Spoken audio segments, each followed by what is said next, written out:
Hari ini, kita menyambut perayaan Pondok Daun yang perayaan musim luruh.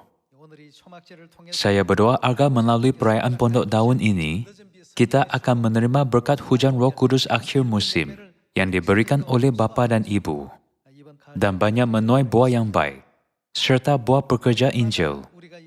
Setiap tahun, sekitar masa ini, kita banyak belajar tentang makna perayaan Pondok Daun. Perayaan Pondok Daun mengandungi makna pembinaan bait suci.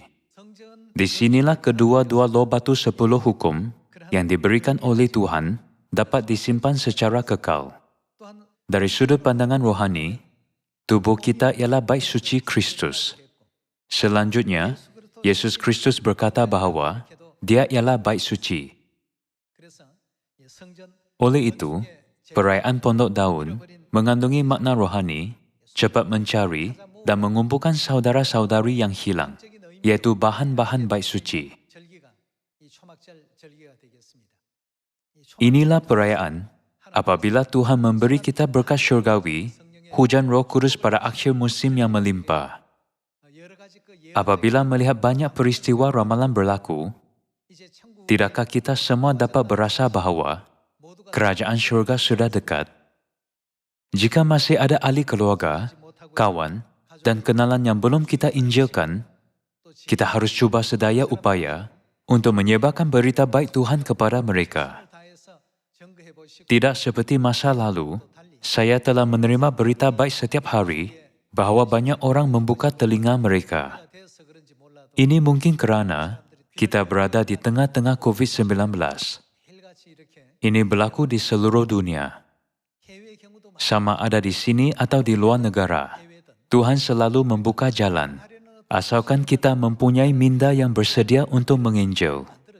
Kita mesti mempunyai kehendak untuk melakukannya. Jika kita berfikir secara negatif, mereka tidak akan mendengar kerana COVID-19, maka tidak kira berapa banyak kita mencuba, tiada apa yang dapat dicapai. Namun jika kita mempunyai iman yang betul, saya akan membimbing satu roh lagi ke syurga, walaupun berada dalam pandemik.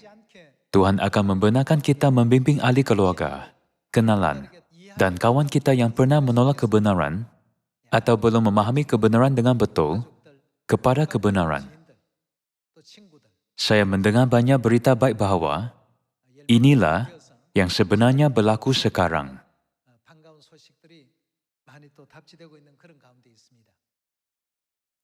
Hari ini, mari kita meluangkan masa untuk merenungkan ajaran Alkitab mengenai perayaan Pondok Daun, walaupun kita sudah biasa dengannya.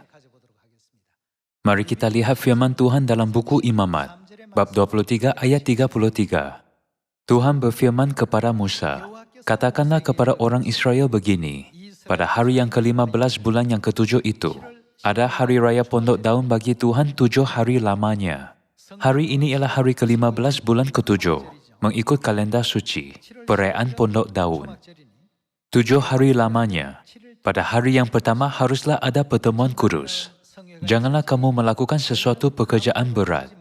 7 hari lamanya kamu harus mempersembahkan korban api-apian kepada Tuhan. Dan pada hari yang ke-8, kamu harus mengadakan pertemuan kudus dan mempersembahkan korban api-apian kepada Tuhan. Itulah hari raya perkumpulan. Janganlah kamu melakukan sesuatu pekerjaan berat." Seperti firman buku Imamat, bab 23 ayat 34. Hari ini ialah hari ke-15 bulan ke-7, mengikut kalender suci, perayaan Pondok Daun. Mulai hari ini, kita akan menghadap Tuhan untuk menyambut perayaan Pondok Daun yang kudus selama 7 hari. Marilah kita lihat ayat 39. Ayat 39. Jadi setelah kamu mengumpulkan hasil tanahmu, mulai hari ke-15 pada bulan ke-7 itu, hendaklah kamu mengadakan perayaan selama 7 hari untuk Tuhan. Hari pertama dan hari ke-8 ialah hari istirahat penuh. Pada hari pertama ambillah buah-buah daripada pokok yang baik-baik, pelepah-pelepah pokok kurma, cabang-cabang pokok yang rendang, dan pokok ganda rusa di tepi sungai. Kemudian bersukarialah di hadapan Tuhan, Tuhanmu selama 7 hari. Hendaklah kamu merayakannya sebagai hari perayaan selama 7 hari dalam setahun untuk Tuhan. Itu ialah ketetapan yang berkuat kuasa, secara berkekalan untuk kamu turun-temurun.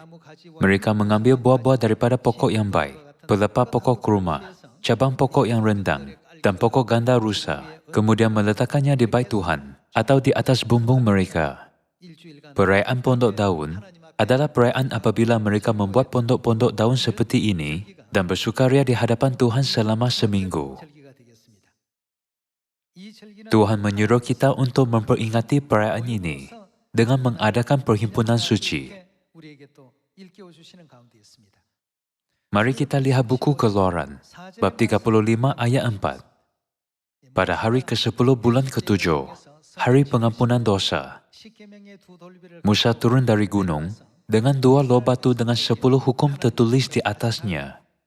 Dia menyampaikan kepada orang Israel dan mengisytiharkan bahawa mereka harus membina kemah suci untuk menyimpan loh batu dan melayani Tuhan. Jadi orang Israel mengambil daripada apa yang mereka miliki dan mempersembahkan persembahan yang melimpah kepada Tuhan, supaya digunakan sebagai bahan-bahan untuk membina kemah suci. Mari kita lihat buku Keluaran, bab 35 ayat 4. Bab 35 ayat 4. Berkatalah Musa kepada segenap jemaah Israel, inilah firman yang diperintahkan Tuhan. Bunyinya, ambillah bagi Tuhan persembahan khusus dari barang kepunyaanmu. Setiap orang yang terdorong hatinya harus membawanya sebagai persembahan khusus kepada Tuhan.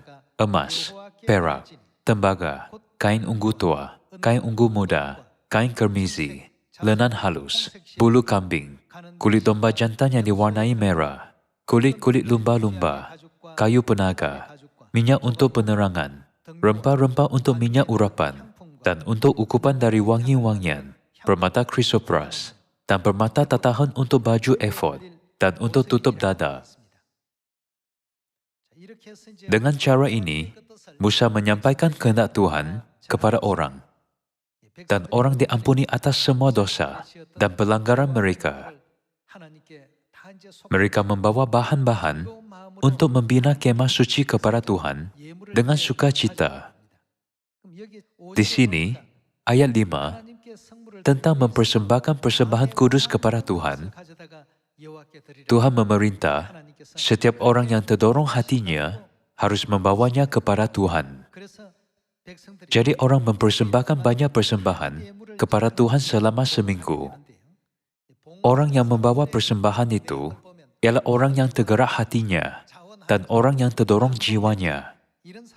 Inilah orang yang mempersembahkan persembahan kepada Tuhan. Ayat 20. Lalu pergilah segenap jemaah Israel dari depan Musa. Sesudah itu datanglah setiap orang yang apa? Yang tergerak hatinya. Setiap orang yang apa? Yang terdorong jiwanya.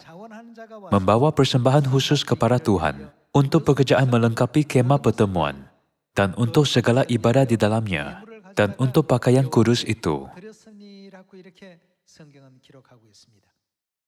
Bukan setiap orang dapat membawa bahan-bahan untuk kemah suci. Pertama sekali, orang yang tergerak hatinya. Walaupun tidak memiliki banyak, orang yang tergerak hatinya untuk mempersembahkan kepada Tuhan, membawa bahkan bahan terkecil yang akan digunakan dalam pembinaan kemah suci. Kedua, orang yang terdorong jiwanya. Orang yang terdorong jiwanya dengan memahami dan menyadari kehendak kudus Tuhan, turut serta dalam pekerjaan ini. Alkitab menerangkan bahawa itulah orang yang tergerak hatinya dan orang yang terdorong jiwanya melaksanakan pekerjaan ini. Tertulis dalam Alkitab bahawa orang ini terus mempersembahkan bahan-bahan kepada Tuhan untuk membina kemah suci sepanjang minggu. Bab 36. Bab 36, ayat 1. Demikianlah harus bekerja Bezalel dan Aholiab dan setiap orang yang ahli, yang telah dikaruniai Tuhan keahlian dan pengertian, sehingga ia tahu melakukan segala macam pekerjaan untuk mendirikan tempat kudus, tepat menurut yang diperintahkan Tuhan. Lalu Musa memanggil Bezalel dan Aholiab dan setiap orang yang ahli, yang dalam hatinya telah ditanam Tuhan keahlian, setiap orang yang tergerak hatinya untuk datang melakukan pekerjaan itu. Mereka menerima daripada Musa seluruh persembahan khusus yang telah dibawa oleh orang Israel untuk melaksanakan pekerjaan mendirikan tempat kudus. Tetapi orang Israel itu masih terus membawa pemberian sukarela kepada Musa tiap-tiap pagi. Mereka terus membawanya.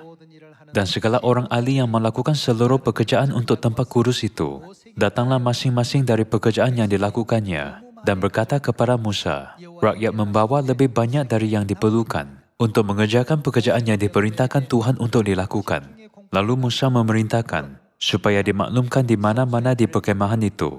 Demikian, tidak usah lagi ada orang laki-laki atau perempuan yang membuat sesuatu menjadi persembahan khusus bagi tempat kudus. Demikianlah rakyat itu dicegah membawa persembahan lagi. Apakah sebabnya mereka dicegahkan? Ayat 7. Sebab bahan yang diperlukan mereka telah cukup untuk melakukan segala pekerjaan itu, bahkan berlebih. 3.500 tahun yang lalu, Musa turun pada hari pengampunan dosa dengan 10 hukum daripada Tuhan yang tertulis pada 2 loh batu set yang kedua dan menyampaikan kehendak Tuhan kepada orang Israel. Apabila orang Israel mendengar tentang kehendak Tuhan untuk membina kemah suci yang dapat menyimpan perjanjian 10 hukum, semua orang membawa sejumlah besar bahan-bahan untuk membinanya. Mereka bersyukur kepada Tuhan atas rahmat-Nya untuk mengampunkan dosa dan pelanggaran mereka. Mereka membawa setiap hari. Sebenarnya, mereka membawa terlalu banyak sehingga harus dicegah membawa persembahan lagi. Ada masa apabila kita dapat membawa bahan-bahan baik suci, tetapi akan terdapat suatu hari apabila diisytiharkan untuk berhenti membawa lagi. Selama seminggu, sesiapa yang tergerak hatinya dan terdorong jiwanya dapat mempersembahkan kepada Tuhan sebanyak yang mereka mahukan. Namun, hari itu, mereka tidak lagi dapat melakukannya, walaupun mereka mahu. Saya juga ingin turut serta dalam pekerjaan ini, walaupun membawa persembahan yang hebat. Tuhan berkata, tiada persembahan lagi yang diperlukan. Apabila kita merenungkan sejarah membina kemah suci, kita berfikir, mengapa COVID-19 berlaku? Dulu kita berfikir bahawa kita akan dapat bebas menginjil sehingga pergi ke syurga. Ini kerana setakat ini, kita dapat bebas melakukannya dalam kehidupan seharian. Namun, sekarang, seluruh dunia dicegah dalam apa yang dapat mereka lakukan. Bukankah Tuhan berkata, akan datang malam di mana tidak ada seorang pun yang dapat bekerja? Sekarang, kita tidak dapat bekerja walaupun kita mahu. Sebelum ini, kita kadang-kala berfikir, bolehkah saya cuti sehari atau sebulan? Namun, Tuhan telah menempatkan seluruh dunia kini berada dalam keadaan penyekatan. Oleh itu, sementara kita mampu, marilah kita bekerja keras. Saya akan menginjil dengan tekun di syurga. Syurga bukanlah tempat yang perlu menginjil. Menginjil adalah untuk membimbing pendosa untuk bertaubat. Di syurga, semua orang telah diubah dan dilahirkan semula sebagai orang benar. Jadi, menginjil menjadi tidak bermakna dan tidak perlu di sana. Kita harus meluangkan masa yang tinggal untuk kita dengan membimbing umat syurgawi, yaitu bahan-bahan rohani baik suci, ke pangkuan Tuhan. Sekarang mari kita lihat buku Nehemia bab 8 dan melihat bagaimana perayaan Pondok Daun disambut dalam Perjanjian Lama dengan membuat pondok. Ayat 14. Pada hari yang kedua, kepala-kepala kaum keluarga seluruh bangsa, juga para imam dan orang-orang Lewi, berkumpul pada Ezra, ahli hukum Taurat itu, untuk menelaah kalimat-kalimat Taurat itu. Maka didapatinya tertulis dalam hukum yang diberikan Tuhan, dengan perantaraan Musa, bahwa orang Israel harus tinggal dalam pondok-pondok pada hari raya bulan yang ke-7, dan bahwa di semua kota mereka, dan di Yerusalem harus disampaikan berita dan pengumuman yang berbunyi, pergilah ke gunung, ambillah daun pohon zaitun, daun pohon minyak, daun pohon murad, daun pohon kurma, dan daun dari pohon-pohon yang rimbun, guna membuat pondok-pondok sebagaimana tertulis. Maka pergilah orang mengambil daun-daun itu, lalu membuat pondok-pondok, masing-masing di atas atap rumahnya, di pekarangan mereka, juga di pelataran-pelataran rumah Tuhan, di lapangan pintu gerbang air, dan di lapangan pintu gerbang Efraim. Seluruh jemaah yang pulang dari pembuangan itu membuat pondok-pondok dan tinggal di situ. Memang sejak zaman Yosua bin Nun, sampai hari itu orang Israel tidak pernah berbuat demikian. Maka diadakanlah pesta ria yang amat besar. Bagian-bagian kitab Taurat Tuhan itu dibacakan tiap hari, dari hari pertama sampai hari terakhir. 7 hari lamanya mereka merayakan hari raya itu. Dan pada hari yang ke-8, ada pertemuan raya sesuai dengan peraturan. Alkitab menunjukkan bahwa perayaan Pondok Daun disambut pada zaman Nehemia juga. Tertulis dalam buku Nehemia bab 8 bahwa perayaan Pondok Daun disambut untuk memperingati bagaimana orang Israel tinggal dalam pondok semasa hidup di padang gurun.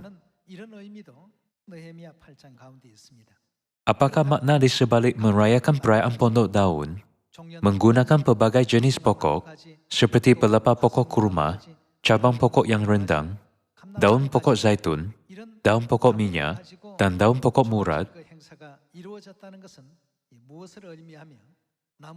dan apa yang diwakili oleh pokok dalam Alkitab? Mari kita lihat buku Yeremia bab 5. Bab 5 ayat 14. Sebab itu beginilah firman Tuhan, Tuhan semesta alam. Oleh karena mereka berkata seperti itu, maka beginilah akan terjadi kepada mereka. Sesungguhnya, aku akan membuat perkataan-perkataanku menjadi api di dalam mulutmu, dan bangsa ini menjadi kayu bakar. Dengan kata lain, dalam Alkitab, pelbagai jenis pokok mewakili dan menggambarkan umat Tuhan. Di sini, orang digambarkan sebagai kayu, yaitu pokok. Kita juga pelajari tadi, dalam buku Keluaran, bahwa orang digambarkan sebagai bahan-bahan bait suci. Oleh itu, kedua-dua digunakan untuk menunjukkan orang. Perayaan Pondok Daun adalah perayaan bagi kita untuk mencari saudara-saudari kita yang hilang dan mempersembahkan mereka kepada Tuhan, seperti mempersembahkan bahan-bahan bait suci. Selanjutnya, tertulis dalam buku Efesus bahwa kita dibangun bersama-sama untuk menjadi bait suci di dalam Tuhan. Mari kita lihat buku Efesus bab 2. Bab 2 ayat 19. Demikianlah kamu bukan lagi orang asing dan pendatang, melainkan kawan sewarga dari orang-orang kudus dan anggota-anggota keluarga Tuhan yang dibangun di atas dasar para rasul dan para nabi, dengan Kristus Yesus sebagai batu penjuru. Di dalam Dia, tumbuh seluruh bangunan, rapi tersusun, menjadi apa? Bait Tuhan yang kudus, di dalam Tuhan. Di dalam Dia kamu juga turut dibangunkan, menjadi tempat kediaman Tuhan, di dalam Roh. Inilah yang diajarkan Alkitab kepada kita. Sebilangan orang menjadi tiang, sebilangan menjadi rasul, dan sebilangan memainkan peranan tingkap, peranan bumbung, atau peranan dasar. Tertulis bahwa kita dibangunkan menjadi tempat kediaman Tuhan, yaitu tempat kudus, bait suci. Semua jenis pokok seperti daun pokok murad dan pelepah-pelepah pokok-pokok kurma merujuk kepada umat syurgawi yang akan menjadi bahan-bahan bait suci yang akan Tuhan tinggal. Tuhan menyuruh orang Israel pergi ke gunung dan ladang untuk mengumpulkan kayu.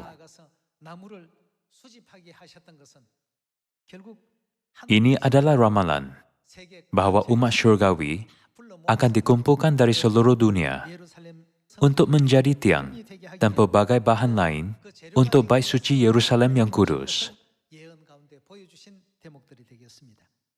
Mari kita pastikan ini dengan melihat buku Wahyu bab 3.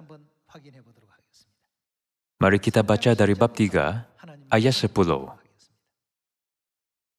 Karena engkau menuruti firman-Ku untuk tekun menantikan Aku, maka Aku pun akan melindungi engkau dari hari pencobaan yang akan datang atas seluruh dunia untuk mencobai mereka yang diam di bumi. Aku datang segera. Peganglah apa yang ada padamu, supaya tidak seorang pun mengambil mahkotamu. Barang siapa menang, ia akan kujadikan sokong guru di dalam bait suci Tuhanku.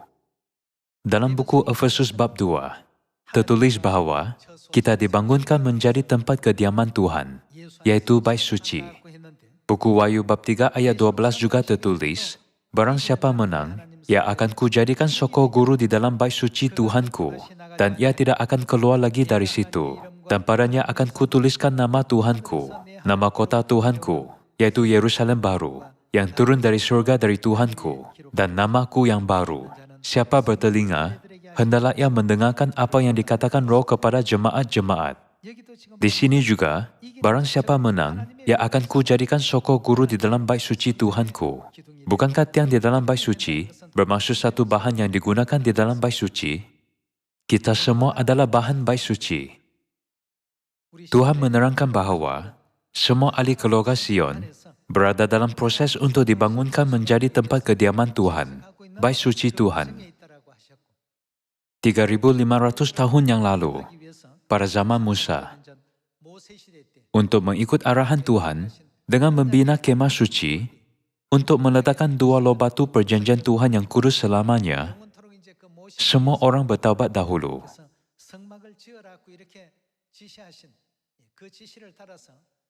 Kemudian, mereka mempersembahkan bahan-bahan kepada Tuhan melalui Musa untuk pekerjaan membina bait suci.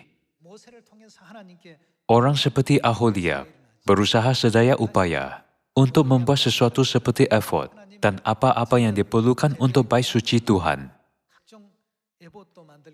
Pekerjaan yang berlaku pada 3.500 tahun yang lalu ini direkodkan dalam Alkitab. Secara ramalan, zaman ini ialah zaman perayaan Pondok Daun. Pada zaman ini, bukan semua orang dapat melakukan pekerjaan mengumpulkan umat Tuhan yang merupakan bahan-bahan bait suci Tuhan. Hanya seseorang yang tergerak hatinya dan terdorong jiwanya akan terus melakukan pekerjaan ini dengan tekun. Pekerjaan ini akan berterusan sehingga Tuhan memerintahkan untuk berhenti membawa bahan-bahan lagi. 2000 tahun yang lalu, apabila Yesus datang ke bumi ini, Dia berkata kepada murid-murid sebelum naik ke syurga, "Pergilah, jadikanlah semua bangsa muridku, dan baptislah mereka dalam nama Bapa dan Anak dan Roh Kudus, dan ajarlah segala sesuatu yang telah kuperintahkan kepadamu." Inilah permintaan yang Yesus berikan kepada mereka 2000 tahun yang lalu. Pada zaman perayaan Pondok Daun ini, apa yang harus dilakukan oleh umat syurgawi yang akan memenuhi ramalan perayaan Pondok Daun? Anda mungkin tahu jawapan ini, walaupun saya tidak memberikan penjelasan secara mendalam. Mari kita lihat buku 2 Timotius, bab 4 ayat 1. Di hadapan Tuhan dan Kristus Yesus yang akan menghakimi orang yang hidup dan yang mati, aku berpesan dengan sungguh-sungguh kepadamu, demi penyataannya dan demi kerajaannya, kita lakukan apa? Beritakanlah firman, siap sedialah baik atau tidak baik waktunya. 3.500 tahun yang lalu, Musa hanya menyampaikan kehendak Tuhan kepada orang untuk mengumpulkan bahan-bahan bait suci dengan mematuhi perintahnya. Hari ini, kita juga mendengar perintah Tuhan. Beritakanlah firman, siap sedialah baik atau tidak baik waktunya. Kita mendengar suara Tuhan yang disampaikan melalui Rasul Paulus. Nyatakanlah apa yang salah, tegurlah, dan nasihatilah dengan segala kesabaran dan pengajaran. Ayat 3, karena akan datang waktunya, orang tidak dapat lagi menerima ajaran sehat, tetapi mereka akan mengumpulkan guru-guru menurut kehendaknya untuk memuaskan keinginan telinganya. Mereka akan memalingkan telinganya dari kebenaran dan membukanya bagi dongeng. Tetapi kuasailah dirimu dalam segala hal. Sabarlah menderita. Lakukanlah pekerjaan pemberita Injil dan tunaikanlah tugas pelayananmu. Apakah itu pekerjaan pemberita Injil bagi umat syurga? Itu tugas rohani kita. Pada zaman perayaan Pondok Daun ini, kita perlu melaksanakan Injil dengan mengumpulkan buah-buah syurgawi yang baik, yaitu bahan-bahan bait suci dengan tekun. Namun, Alkitab menerangkan seseorang yang jiwanya tidak terdorong, tidak mungkin turut serta dalam pekerjaan ini. 600.000 orang Israel keluar dari Mesir dan memasuki tanah Kanaan yang berlimpah-limpah susu dan madu. Namun, bukan semuanya turut serta dalam pekerjaan yang diberikan. Bahan-bahan baik suci dikumpulkan oleh seseorang yang terdorong jiwanya dan tergerak hatinya untuk mematuhi firman Tuhan. Orang seperti Aholiab dan Bezalel banyak menyumbang dalam pekerjaan ini. Alkitab mencatat dengan terperinci sejarah ini yang berlaku 3.500 tahun yang lalu. Melalui rekod ini, Tuhan membuat kita menyadari mengapa kita mesti tekun menginjil pada zaman ini, baik atau tidak baik waktunya. Lakukanlah pekerjaan pemberita Injil dan tunaikanlah tugas pelayananmu. Pekerjaan memberitakan Injil ialah permintaan terakhir yang Tuhan berikan kepada kita. Kita tidak berpaling atau menolaknya permintaan seorang. Betul? Jadi kita tidak harus berpaling daripada permintaan ini yang diberikan oleh Tuhan untuk menyelamatkan kita. Mari kita lihat satu ayat lagi dalam buku 1 Tesalonika, bab 2. Bab 2 ayat 3. Sebab nasihat kami tidak lahir dari kesesatan atau dari maksud yang tidak murni dan juga tidak disertai tipu daya. Sebaliknya, karena Tuhan telah menganggap kami layak untuk mempercayakan Injil kepada kami, karena itulah kami berbicara, bukan untuk menyukakan manusia, melainkan untuk menyukakan Tuhan yang menguji hati kita. Sejauh mana Tuhan meminta kita pergi untuk memberitakan Injil, permintaan Tuhan adalah, beritakanlah Injil ini kepada semua orang di Samaria dan ke hujung bumi. Permintaan Tuhan ini bukanlah sesuatu yang sangat membebankan kita. Semasa membuat permintaan, melakukan sesuatu yang tidak masuk akal, tidak disebut permintaan. Memandangkan Tuhan meminta kita beritakan Injil ini kepada semua orang di dunia, kita yang diminta untuk melakukan pekerjaan ini, sekarang pergi kepada semua orang, membaptis mereka dalam nama Bapa, Anak dan Roh Kudus.